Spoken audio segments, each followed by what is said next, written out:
अक्सर आप income tax विभाग के नोटिस से परेशान होते हैं। कई बार कुछ सवाल पूछता है तो परेशान होते हैं, कई बार रिफंड नहीं मिलता है तो परेशान होते हैं।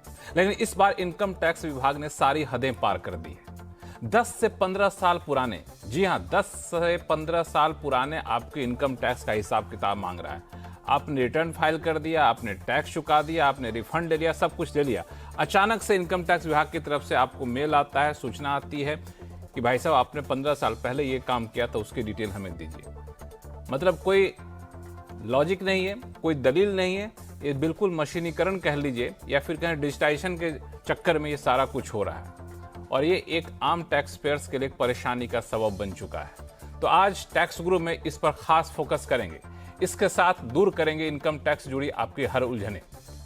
क्योंकि हमारे साथ हैं जाने माने टैक्स एक्सपर्ट गौरी चड्ढा और नमस्कार, मैं हूं लक्ष्मण राय। आज शो में सबसे पहले आपको बताते हैं क्या है कुछ खास। अगर आपने इनकम टैक्स डिपार्टमेंट मांग रहा है आपसे 10 से 15 साल पुराने इनकम टैक्स का हिसाब किताब, तो क्या करें?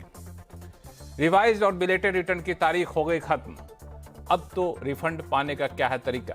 और साथ में आपको बताएंगे कि हॉस्टल और पीजी से जीएसटी तो हट गया है, लेकिन फीस की कोई लिमिट तय हुई है क्या? कई लोगों के अंदर एक कंफ्यूजन है, तो इसको दूर करने की कोशिश करेंगे। लेकिन सबसे बड़ा और सबसे पहला मुद्दा आज उठाने जा रहा हूं वह है इनकम टैक्स विभाग की गैर जिम्मेदाराना रवैया को लेकर के। दरअसल 10 से 15 साल पुराने, कई मामलों में 15 से 20 साल पुराने मामले को उठा करके टैक्स पेयर से उनका हिसाब किताब पूछा जा रहा है। अब टैक्स पेयर परेशान है।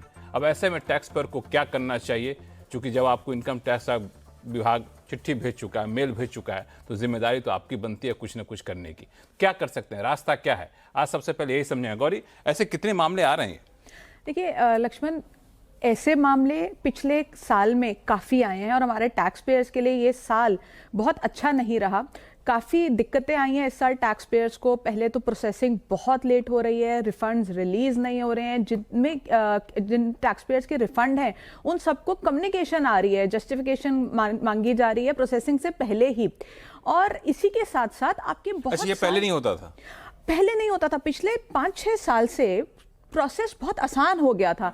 ऐसा होता था कि आपने रिफंड क्लेम किया, यानी कि आपने रिटर्न भरी, उसमें रिफंड है और 2 से 3 दिन में या 1-2 हफ्ते में आपकी रिटर्न प्रोसेस हो गई और रिफंड आ गया। और टैक्स पेयर्स काफ़ी खुश थे ये प्रोसेस से, क्योंकि जैसे जैसे साल आगे बढ़ रहे थे हमारा टैक्स फाइलिंग का प्रोसेस बहुत ईजी हुआ जा रहा था और उसी के साथ साथ लोगों में डर कम हो रहा था, क्योंकि नोटिसेस इतने ज़्यादा नहीं आ रहे थे।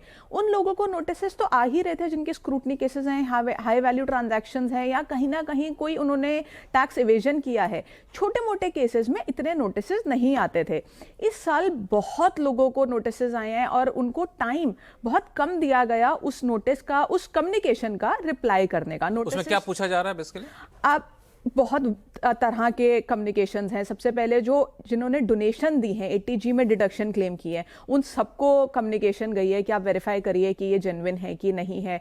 साथ ही साथ किसी ने प्रॉपर्टी परचेज की है, उनको कम्युनिकेशन गई है कि आप बताइए कि ये जेन्युइन है कि नहीं। अब जिसने प्रॉपर्टी परचेज की अपने पुराने सालों के टैक्स पेड मनी को यूज़ करके, तो उसमें कहीं टैक्स इवेजन नहीं है। उन्होंने उस पैसे पे पहले सालों में टैक्स दिया हुआ है और रिटर्न में कहीं पे भी अगर आप कैपिटल गेन की एग्जेम्पशन नहीं ले रहे हैं, नॉर्मली कोई प्रॉपर्टी परचेज कर रहे हैं, तो उस केस में रिटर्न में कहीं भी ऐसा कोई कॉलम नहीं दिया गया है जहां पे आपको बताया जा सके कि हमने ये प्रॉपर्टी परचेज की है, इसकी सोर्स पिछले सालों की रही है, या कोई कम्युनिकेशन डिपार्टमेंट से डायरेक्ट की जाए। तो ऐसी कम्युनिकेशन से हमारे टैक्स पेयर्स के मन में बहुत डर बैठा है इस साल। और ये जो पुरानी डिमांड्स पोर्टल पे आ रही हैं, ये बेसिकली जो उस साल की डिमांड है जब मैनुअल प्रोसेस से हम रिफंड अपनी रिटर्न फाइल किया करते थे, लाइनों में लग के पेपर फॉर्म में रिटर्न्स हुआ करती थी। 2005, 6, 7, 8 के सालों की भी जो डिमांड्स हैं वो अब ऑनलाइन सडनली दिखने लग गई हैं। मतलब ये 2005-6 की डिमांड अब आनी शुरू हो गई। आप सोचिए, इतने पुराने सालों के तो कागज ही नहीं है टैक्स पेयर्स के पास। मतलब क्या इनकम टैक्स विभाग क्यों ऐसा, कुछ आपको लगा क्यों ऐसा कर रहा है? ये जो पुराने मैनुअल फॉर्म में जो रिटर्न्स थी, जो डॉक्यूमेंट्स थी उनको डिजिटल फॉर्म में डिपार्टमेंट ने करना शुरू किया है, और इसकी वजह से मुझे लगता है वो डिमांड वहां पे अपीयर हो रही नहीं है। तो आप डिजिटल फॉर्म में करिए, वो आपकी दिक्कत है। जो मैनुअली जिसको आपने एक्सेप्ट किया उसको एक्सेप्ट करिए। आप टैक्स पेयर से कहेंगे 2005 में आपने कोई लेन देन किया, उसका डिटेल दीजिए, कहाँ से ला के और इसमें कमाल की बात यह है लक्ष्मण कि जो डिमांड है वो तो है, कुछ केसेस में इंटरेस्ट डिमांड से भी ज्यादा हो चुका है, क्योंकि कितने पुराने सालों की डिमांड्स हैं। हालांकि इसमें घबराने की बात नहीं है, क्योंकि ये जो चीज है ये जेन्युइन नहीं है। टैक्स पेयर्स ने कोई इवेजन नहीं किया है, पुराने सालों की डिमांड है। हो सकता है उनके पास कागज ना हो, नहीं, घबराने से ज्यादा मुझे लगता है कि टैक्स पेयर्स को बहुत ही डिस्करेज करता है। जो आदमी ईमानदारी से टैक्स चुकाया, सारी डिटेल वहां पे दी, उससे आप 2005 की डिटेल मांग रहे हैं, ऊपर से पेनल्टी लगा रहे हैं, ऊपर से इंटरेस्ट मांग रहे हैं, तो ये तो आप बिल्कुल जो टैक्स कलेक्शन करने चले हैं, ये तो मुझे लगता है कि अंग्रेजों के जमाने के जेलर वाली स्थिति यहाँ पे होगी इनकम टैक्स डिपार्टमेंट। बिल्कुल, इस साल तो ऐसी ही सिचुएशन हुई है लक्ष्मण टैक्स पेयर्स के लिए, क्योंकि हर तरह से टैक्स पेयर्स को परेशानी आई है, और ये पिछले 2-4 सालों से ऐसा बिल्कुल भी नहीं हो रहा था। बिल्कुल। तो ऐसे में अब करना क्या चाहिए? तो इनकम टैक्स विभाग तो पता नहीं इसको हमारे शो को सुन रहे होंगे उनके अधिकारी, तो शायद कुछ उस पर संज्ञान ले, लेकिन जिनके पास आ गया डिमांड नोटिस या फिर इंटीमेशन, तो करना क्या चाहिए उनको? पहले तो कुछ लोगों को पता भी नहीं होगा कि उनके पोर्टल पे ऐसी कोई डिमांड दिख रही है, तो आपको अपना पोर्टल पहले तो खोल के चेक करना है कि उसमें ऐसी कोई पुराने सालों की डिमांड आ रही है, क्योंकि हो सकता है आपके पास कोई कम्युनिकेशन ईमेल पे ना आई हो या वो आपसे मिस हो गई हो। अगर वो डिमांड आपके पोर्टल पे शो हो रही है तो इस केस में आप उसका रिप्लाई करिए, उसको डिसएग्री करिए, बोलिए कि आपकी ऐसी कोई भी डिमांड आउटस्टैंडिंग नहीं थी, उसका रीजन दीजिए, उसमें आपको कॉलम दिया जाएगा। और उसी के साथ साथ अगर अमाउंट ज़्यादा है या आपको और भी सेफ प्ले करना है, तो उस केस में आप ई निवारण पे एक कंप्लेन ऑलरेडी रजिस्टर करके रखिए, ताकि आने वाले समय में आपके पास एक प्रूफ हो कि आपने इसका रिप्लाई किया था। अच्छा, दूसरी चीज़ की जिसमें मान लिया कोई डॉक्यूमेंट नहीं है, कोई हमारे पास प्रूफ नहीं है, लेकिन हमने पहले भर दिया, तो कोई टाइमलाइन नहीं होता क्या? कितने पुराने केस को आप ओपन कर सकते हैं? होता है टाइमलाइन। डॉक्यूमेंट्स हमें कितने साल तक रखना है ये स्पेसिफिकली एक्ट में कहीं भी मेंशन नहीं है। एक्ट में जो मेंशन्ड है वो ये है कि कितने सालों तक नोटिसेस आ सकते हैं। तो हम एक सेक्शन की बात करते हैं जिसमें ज़्यादातर टाइमलाइन दी जाती है, वो है 7 से 8 साल तक आपके नोटिस आ सकते हैं। और अगर आपकी कोई फॉरेन इनकम है या फॉरेन एसेट है, उस केस में 16 साल तक। लेकिन जिन टैक्स पेयर्स की 16 फॉरेन एसेट नहीं है, उनको तो 16 साल के बाद से पहले भी नोटिस नहीं आ सकता, यानी कि 7 से 8 साल के बाद उनको नोटिस नहीं आ सकता। तो हम तो यही मान के चलेंगे कि जब आपकी वो टाइमलाइन निकल गई उसके बाद आप डॉक्यूमेंट्स को डिस्कार्ड कर सकते हैं। लेकिन इस सिचुएशन के बाद मुझे ऐसा लगता है कि आपको डिजिटल फॉर्म में अपने सारे डॉक्यूमेंट्स अब से रखने चाहिए। वो समय और था जब आपको डॉक्यूमेंट्स मैनुअल रखने पड़ते थे, अब सब कुछ डिजिटल फॉर्म में है, तो जितने सालों तक भी रख सकते हैं, मुझे लगता है रखने चाहिए, क्योंकि कुछ नहीं पता कब सरकार एक्सपर्ट्स को एहतियातन बता रहे हैं, लेकिन बहुत ही अव्यवहारिक है कि पूरे जिंदगी भर का आप डॉक्यूमेंट लगा कर रखे रहिए, कब इनकम टैक्स विभाग जागे और आपसे पूछ ले कि फलाने साल में आपने क्या किया था, ये मुझे बताइए। ये बिल्कुल गैर जिम्मेदाराना व्यवहार है, मेरा अपना मान इनकम टैक्स विभाग का। फिर भी टैक्स पेयर होने के नाते जो तरीके गौरी ने बताए उसको आपको अनुपालन करना चाहिए, ताकि आगे चले कोई दिक्कत यहाँ पे ना हो। चलिए शुरू करते हैं सवाल जवाब का सिलसिला। सबसे पहले चलते हैं चंडीगढ़, जहां से अनिल सूद साहब हमारे साथ फोन लाइन पर जुड़ चुका है। अनिल साहब नमस्कार। नमस्कार लक्ष्मण जी, और गौरी चड्डा जी आपको भी नमस्कार। मेरा एक प्रश्न है, क्योंकि अभी न्यू रिजीम और ओल्ड रिजीम आ गई थी, तो मैंने लास्ट ईयर जो 2024 के लिए अपने बेटे के लिए रिटर्न फाइल की थी, तो हमने जून में रिटर्न फाइल की और हमें जो है उसमें रिबेट मिला शॉर्ट टर्म कैपिटल गेन का। लेकिन जब प्रोसेस हुई तो उसमें वो रिबेट नहीं मिला, उसमें वो रिजेक्ट कर दिया। और उसके बाद मैंने असेसमेंट ऑफिसर के पास कंप्लेंट भी की और सब कुछ किया, उन्होंने 6 महीने के बाद रिप्लाई किया, तो फिर मैं उसको दोबारा से फाइल भी नहीं कर सका। और अभी मैंने फिर डिसएग्री करते हुए उनको 19 सितंबर में डाला था, तो उनका रिस्पॉन्स आया है, demand raised due to mismatch of TDS/ prepaid taxes hence not collectable. और डिमांड अभी भी खड़ी हुई है, समझ नहीं आ रहा। मैंने उनको ये भी लिखा भी, पीछे कई एपलेट अथॉरिटीज ने भी हमें अलाउ किया है इस केसेस में, और हाई कोर्ट्स ने भी अलाउ किया है कि भाई जब आपकी पोर्टल से ही रिटर्न फाइल हुई है और आपकी उसी से हुई है, तो आप कैसे चेंज कर सकते हैं। लेकिन कोई अब कुछ सुनने को कोई तैयार नहीं। जिसको भी बोलो वो कहते हैं आप दोबारा फाइल कर दो, कोर्ट में केस कर दो। 6,000 रुपए की अमाउंट है, उसके लिए एडवोकेट करो, और इस सब चक्कर में चलो। मैं सीनियर सिटीजन हूँ, अब समझ नहीं आता क्या करें इसमें। देखिए लास्ट ईयर ये काफ़ी बड़ा इशू हुआ था क्योंकि सारी रिटर्न्स फाइल हो गई थी और मुझे शायद याद है 5 जुलाई को यूटिलिटी दी गई थी और 5 जुलाई के बाद जो रिटर्न्स गई उनमें जो है ये एग्जेम्पशन नहीं मिली थी। हालांकि इस साल से तो ये बिल्कुल भी नहीं मिलने वाली है क्योंकि क्लियरली स्पेसिफाई किया गया है कि आपको ये रिबेट नहीं मिलेगी।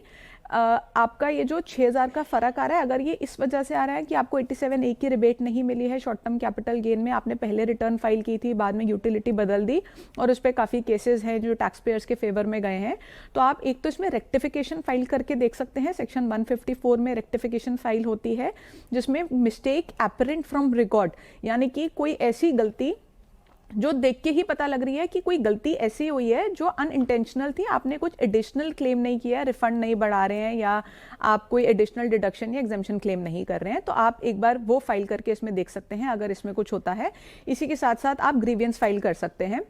जो आपने रीज़न बताया कि आपको जो रिप्लाई आया है उसमें लिखा है जो रीज़न, उससे मुझे ऐसा लग रहा है कहीं आपका टीडीएस में मिसमैच तो नहीं है कि कहीं कोई टीडीएस आपका जो कटा था वो आपने क्लेम कर लिया और वो आपके 26 CS में या तो रिफ्लेक्ट नहीं कर रहा है या उस टाइम रिफ्लेक्ट कर रहा था और बाद में वो रिवाइज कर दिया गया।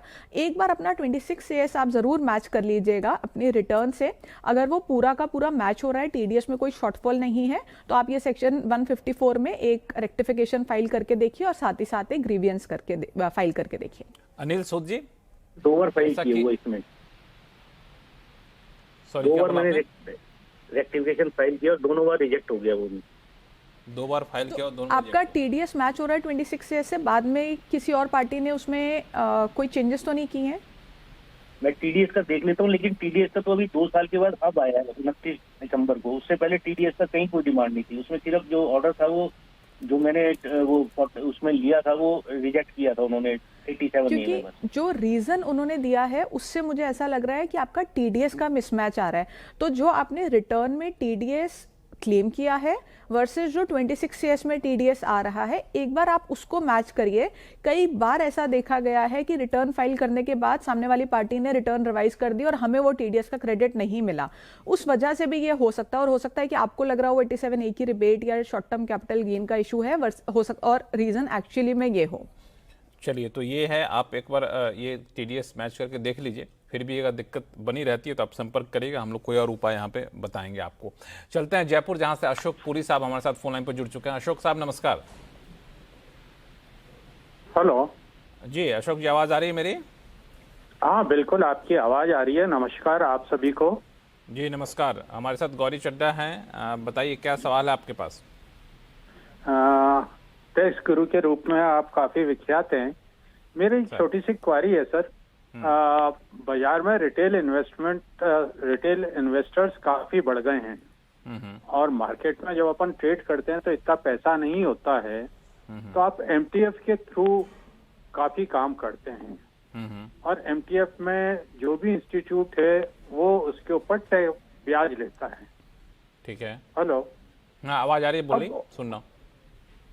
अब उस ब्याज को अपन एडजस्ट कर सकते हैं या नहीं कर सकते हैं, क्योंकि ब्याज तो अपन दे ही रहे हैं और ये शॉर्ट टर्म हो या लॉन्ग टर्म, तो दोनों में ही एमटीएफ पे जो इंटरेस्ट है उसका एडजस्टमेंट पॉसिबल है या नहीं कर सकते? बहुत ही वैलिड सवाल है इनका। इसमें देखिए 2 ऑप्शंस हैं आपके पास अपनी रिटर्न फाइल करने की और ये डिपेंड करता है आपकी बाकी इनकम पे और आपकी नेचर ऑफ ट्रांजैक्शंस पे। या तो आप अपनी ये जो ट्रेडिंग है इसको कैपिटल गेन की तरह ट्रीट कर सकते हैं या आप इसको बिजनेस इनकम की तरह ट्रीट कर सकते हैं। अब ये ऑप्शन इतनी ओपन भी नहीं है, ये प्रोफेशनल जजमेंट है आपकी कि आपको ये किस तरह ट्रीट करनी है। अगर आप वंस इन अ वाइल या आप कह सकते हैं कि आप कोई और काम ऑलरेडी करते हैं, कहीं एम्प्लॉयड हैं या आपका कोई और बिजनेस है और शौकिया ये आप सेल परचेज कर रहे हैं, तो ये आपका कैपिटल गेन में आएगा। अगर आप फुल टाइम ट्रेडिंग ही कर रहे हैं, आपकी वॉल्यूम बहुत ज़्यादा है, आपका अमाउंट इन्वॉल्व बहुत ज़्यादा है, तो आप इसको बिजनेस इनकम की तरह ट्रीट कर सकते हैं। अब दोनों ही केसेस में आपने ये जो इंटरेस्ट पे किया है इसका ट्रीटमेंट अलग होगा। अगर आप इसको कैपिटल गेन की तरह ट्रीट कर रहे हैं, जो कि जनरली लोग कैपिटल गेन की तरह ही ट्रीट करते हैं क्योंकि ये फुल टाइम बिजनेस नहीं होता कुछ लोगों का, तो उस केस में आपको ये जो इंटरेस्ट है इसकी कोई डिडक्शन नहीं मिलेगी। ये नॉर्मल आपका जो कैपिटल गेन की कैलकुलेशन होती है उसी हिसाब से आपका होगा और आपको स्पेशल रेट ऑफ टैक्स पे टैक्स देना होगा। अगर आप इसको बिजनेस इनकम की तरह ट्रीट कर रहे हैं तो उस केस में आपका प्रॉफिट एंड लॉस अकाउंट बनता है, बैलेंस शीट बनती है और उस प्रॉफिट एंड लॉस अकाउंट में आप ये जो इंटरेस्ट पे कर रहे हैं आप इसको एक्सपेंस की तरह क्लेम कर सकते हैं। लेकिन आपको देखना ये है कि अगर आप बिजनेस इनकम की तरह ट्रीट कर रहे हैं तो आपको प्रूव करना होगा कि ये आपका एक्चुअली बिजनेस है। तो आपको एक अपनी वॉल्यूम, अमाउंट और बाकी नेचर ऑफ इनकम से देखना होगा कि आप इसको इस तरह ट्रीट कर सकते हैं कि नहीं। अगर बिजनेस इनकम की तरह ट्रीट करेंगे तो आप इसमें जो इंटरेस्ट है वो क्लेम कर लीजिएगा। अशोक जी, कोई कंफ्यूजन? मेरा एक इसमें आग्रह है, my request is, since number of the retailers has increased in the market and who are doing the trading by MTF, अगर MTF पे उनका इंटरेस्ट उनके प्रॉफिट को पूरा किल करता है तो उसका कोई मतलब ही नहीं रहता है। That is a problem. बिल्कुल आप जो कह रही हैं सीए भी वही कहते हैं। दरअसल अशोक जी, आपकी बात को हम लोगों ने नोट कर लिया है, लेकिन जो गौरी ने बताया वो दरअसल जो कानून अभी कहता है वो बताया। आपने जो बताया वो एक टैक्स पेयर्स या फिर कहें एक ट्रेडर इन्वेस्टर के लिए जो डिमांड है, उस इच्छा है, वो आपने बताई। तो उसको हम लोग रखेंगे सही प्लेटफॉर्म पर, इस टैक्स गुरु के माध्यम से उम्मीद करें कि सरकार तक ये बात पहुंचे। लेकिन अभी जो कानून कहता है वो बताया गौरी ने, ताकि कोई कन्फ्यूजन यहाँ पे ना रहे। आगे चल के देखते हैं किसी तरह की रियायत मिलेगी तो जानकारी आप तक पहुँची जाएगी। अब चलते हैं भोपाल, जहाँ से पुनीत कक्कड़ साहब हमारे साथ फोन लाइन पर जुड़ चुके हैं। पुनीत जी नमस्कार, क्या सवाल आपके पास? सर गुड आफ्टरनून जी बताइए। हाँ सर, मेरे कुछ दो सवाल हैं। सबसे पहला मेरा एक है कि मैं 2019 में एक फ्लैट लिया था। हाँ। उसमें मैं ओनर और मेरी वाइफ को ओनर है। ठीक है। और उसका जो पेमेंट हुआ था, बट वो लोन मेरे नाम पे था कंप्लीट, और उसका पेमेंट मैंने किया है completely. But as of now I am going to sell this flat. तो मुझे उसका जो अमाउंट लेना है जिसको मैं सेल कर रहा हूँ, उससे मेरी 50-50 की रेशियो में ही लेना है या फिर वो मेरे नाम पे ही टोटल अमाउंट मुझे वापस करेंगे? आपकी वाइफ वर्किंग है? हाँ वर्किंग है। ठीक है। तो इसमें ना एक कॉन्सेप्ट होता है डीम्ड ओनर का, जहाँ पे हम कहते हैं कि प्रॉपर्टी जिसने खरीदी उसमें जो जिसके सोर्सेज ऑफ फंड्स लगे हैं वो ही डीम्ड ओनर है। चाहे कन्वीनियंस के लिए, जो कि अक्सर लोग करते हैं, जैसे हस्बैंड ने खरीदी तो वाइफ का नाम ऐड करा लेते हैं, या वाइफ ने खरीदी तो हस्बैंड का नाम ऐड करा लेते हैं कन्वीनियंस के लिए। तो उस केस में हम ये देखते हैं कि सोर्स ऑफ फंड एक्चुअली किसका था। जिन केसेस में हस्बैंड वर्किंग है, वाइफ वर्किंग नहीं है, और जो सोर्सेज ऑफ फंड्स हैं वो हस्बैंड के लगे हैं, लोन उनके नाम पे है, वो ही कमा रहे हैं, उन्होंने ही खरीदा है, उस केस में वो ही डीम्ड ओनर है। और पूरा का पूरा जब सेल पे कैपिटल गेन होगा वो हस्बैंड को ही देना होगा, वो वाइफ के पैन पे नहीं क्लेम कर सकते, क्योंकि उस केस में टैक्स इवेजन हो जाएगी। लेकिन अगर आपकी वाइफ वर्किंग है तो हम ये मान सकते हैं, और ये अगर जेन्युइन है कि आपने प्रॉपर्टी में पैसा लगाया, आपकी वाइफ भी वर्किंग थी, लेकिन ये आपकी म्यूचुअल अंडरस्टैंडिंग थी कि वो उस समय पे अपनी इनकम से घर खर्च में कंट्रीब्यूट कर रही थी। अगर ऐसा है तो आप 50-50 भी कर सकते हैं। लेकिन अगर ऐसा है कि वो घर खर्च में भी अभी कंट्रीब्यूट नहीं कर रही हैं, हालांकि वर्किंग है, तो प्रूव करना थोड़ा मुश्किल हो जाएगा। तो ये केस टू केस डिफर करेगा। ये एक प्रोफेशनल जजमेंट का सवाल है कि आपको डीम्ड ओनर आप ही बनेंगे या आप दोनों ही केसेस में इसको डिवाइड कर सकते हैं। अगर आपकी वाइफ वर्किंग नहीं होती तो सीधा सीधा आप ही के जो कैपिटल गेन है आप ही के रिटर्न में जाएगा और आप ही को उसके ऊपर पूरा टैक्स भरना होगा। पुनीत जी, कोई कंफ्यूजन? नहीं सर, बस मेरा यही था कि एटलीस्ट अब मुझे दोनों में ले सकता हूँ, और दोनों को कैपिटल गेन टैक्स के लिए जो आईटीआर फाइल करना, दोनों अलग अलग कर सकते हैं अगर उनकी सोर्स ऑफ इनकम है, जैसा कि आपने बताया, और आप ये प्रूव कर सकते हैं कि उस समय पे वो घर चला रही थी और आप उसी टाइम पे घर में पेमेंट कर रहे थे, तो एक तरह से उनका कंट्रीब्यूशन भी उस घर में रहा है। चलिए, तो अब सारा कंफ्यूजन दूर है, यहाँ पे कोई दिक्कत होनी नहीं चाहिए। और कई सारे सवाल हमारे पास आ रहे हैं, लेकिन फिलहाल वक्त है छोटे से ब्रेक का। ब्रेक के बाद बताएंगे कि अगर रिवाइज्ड और बिलेटेड रिटर्न की तारीख जो खत्म हो गई है, फिर भी आपका रिफंड अटका पड़ा है, तो उसको पाने का क्या है रास्ता, बताएंगे छोटे से ब्रेक के बाद। कहीं जाइएगा नहीं।